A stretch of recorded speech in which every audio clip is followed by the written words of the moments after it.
తెలంగాణ రాష్ట్ర వ్యాప్తంగా కొత్త పెన్షన్ల కోసం ఎదురు చూస్తున్నటువంటి అభ్యర్థులు ఈ వీడియోని పూర్తిగా చూడండి. తెలంగాణ రాష్ట్రంలో కొత్త పెన్షన్లకు సంబంధించి దరఖాస్తుల స్వీకరణ అయితే జరుగుతుంది. ముఖ్యంగా గ్రామ పంచాయతీల్లో జరుగుతున్నటువంటి గ్రామ సభల ఆధారంగా అక్కడ ఉన్నటువంటి గ్రామ పంచాయతీ సెక్రటరీ వారికి మీరు ఈ యొక్క దరఖాస్తులను అయితే ఇవ్వవచ్చు అనమాట. అయితే ముఖ్యంగా మీరు గతంలో దరఖాస్తులు చేసుకొని కనుక ఉండినట్లయితే మీరు ఇప్పుడు దరఖాస్తులు చేయాల్సిన అవసరం లేదు. కొత్తగా ఎవరైతే సదరం సర్టిఫికేట్లు పొందినటువంటి వాళ్ళు, యూడీఐడీ కార్డులు పొందినటువంటి వాళ్ళు, అదేవిధంగా మనకు ప్రభుత్వం ఇస్తున్నటువంటి పెన్షన్ రకాన్ని బట్టి అర్హత సాధించినటువంటి వాళ్ళు తప్పనిసరిగా దరఖాస్తులను చేసుకోవచ్చు.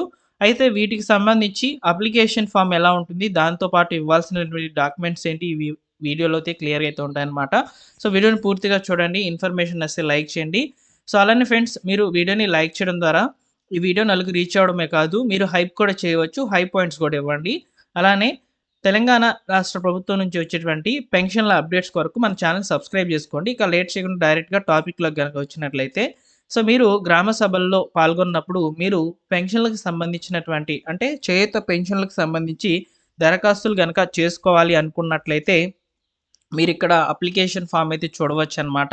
ఈ అప్లికేషన్ ఫామ్ ఫీల్డ్స్ అన్నీ కూడా కరెక్ట్‌గా ఫిల్ చేసి వీటితో పాటుగా తగిన డాక్యుమెంట్స్ అనేటివి యాడ్ చేసి మీరు మీ యొక్క పంచాయతీ కార్యదర్శికి అయితే ఇవ్వవచ్చు. సో ఈ యొక్క అప్లికేషన్ ఫామ్ ఎలా ఫిల్ చేయాలనేది ఫస్ట్ ఆఫ్ ఆల్ తెలుసుకుందాము. సో ఇందులో మీరు చూసుకున్నట్లయితే పెన్షన్ రకము అనేది ముందుగానే ఇక్కడ మనం సెలెక్ట్ చేసుకోవాలి. సెలెక్ట్ చేసుకోవాలంటే టిక్ చేయాలన్నమాట. ఇప్పుడు ఎగ్జాంపుల్‌కి మనము వృద్ధాప్య పెన్షన్‌కి దరఖాస్తులు చేస్తున్నామనుకోండి. ఇలా టిక్ చేసి ఆ వృద్ధాప్య ఎవరైతే దరఖాస్తుదారు ఉంటారో వారి యొక్క ఫోటోనైతే ఇక్కడ మీరు యాడ్ చేయాలన్నమాట. తర్వాత మీ యొక్క జిల్లా పేరును ఇక్కడ రాయాల్సి అయితే ఉంటుంది. ఇక్కడ అప్లికేషన్ మీరు తెలుగులో రాసినా కూడా పర్వాలేదు. కాకపోతే కరెక్ట్‌గా రాయండి. తర్వాత మీ మండలం లేదా మున్సిపాలిటీ యొక్క వివరాలు ఇక్కడ తెలియచేయాలి. గ్రామ పంచాయతీ అయితే సో గ్రామ పంచాయతీ పేరు, వార్డు నెంబర్ అయితే వార్డు నెంబర్ అయితే ఇవ్వండి. తర్వాత దరఖాస్తుదారుని పూర్తి పేరు ఆధార్ ప్రకారంగా ఏదైతే ఉంటుందో దాన్ని ఇవ్వాలి అని చెప్తున్నారు పేరైతే.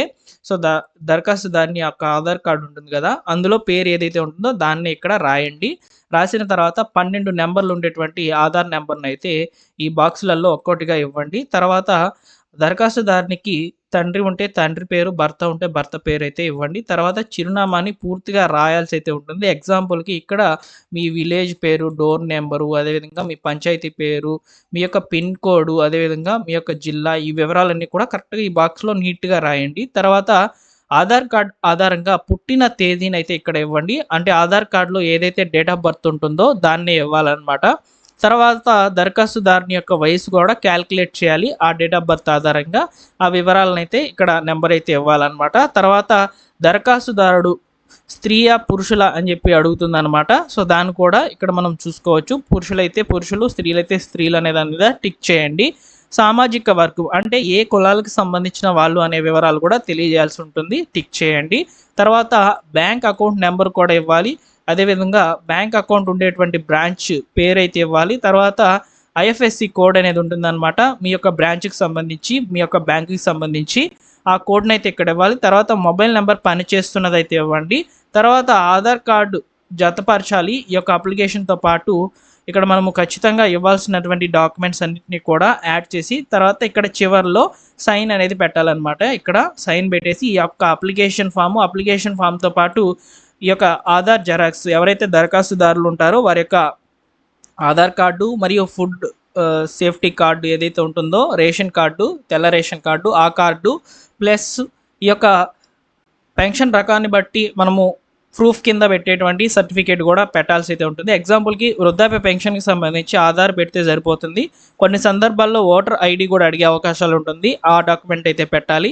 వితంతువులు గనక అప్లై చేస్తున్నట్లయితే భర్త మరణించినటువంటి మరణ ధృవీకరణ పత్రం కూడా ఇవ్వాలి. వికలాంగులు అప్లై చేస్తున్నట్లయితే సదరము, చేనేత కార్మికులకు సంబంధించి ఇచ్చేటువంటి సర్టిఫికేటు, కల్లుగీత కార్మికులకు ఇచ్చేటువంటి సర్టిఫికెట్, ఒంటరి మహిళలకు సంబంధించి డిక్లరేషన్ అయితే ఇవ్వాలి. విఆర్ఓ గారు డిక్లరేషన్ ఇస్తారనమాట.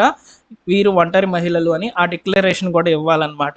ఈ యొక్క ఆధార్ కార్డు ప్లస్ ఇక్కడ మనకు పెన్షన్ రకాన్ని బట్టి ఇచ్చేటువంటి డాక్యుమెంటు మరియు bank account details, passbook front book xerox అనేది ఖచ్చితంగా అయితే ఇవ్వాల్సి అయితే ఉంటుంది. సో వీటన్నిటిని కూడా మీరు మీ యొక్క గ్రామ సభలు జరుగుతున్నటువంటి సందర్భాల్లో ఇవ్వవచ్చండి. ఇచ్చిన తర్వాత మీకు ప్రభుత్వం ఎప్పుడైతే కొత్త పెన్షన్లకు దరఖాస్తుల స్వీకరణకు సంబంధించిన అప్లికేషన్స్ అన్నిటినీ కూడా వెరిఫికేషన్ చేస్తుందో, వెరిఫికేషన్ పూర్తయిన తర్వాత కొత్త పెన్షన్ల లిస్ట్ అనేది విడుదల చేస్తుంది. అప్పుడు మీకు కొత్త పెన్షన్లు అనేటివి శాంక్షన్ కావడం జరుగుతుందన్నమాట.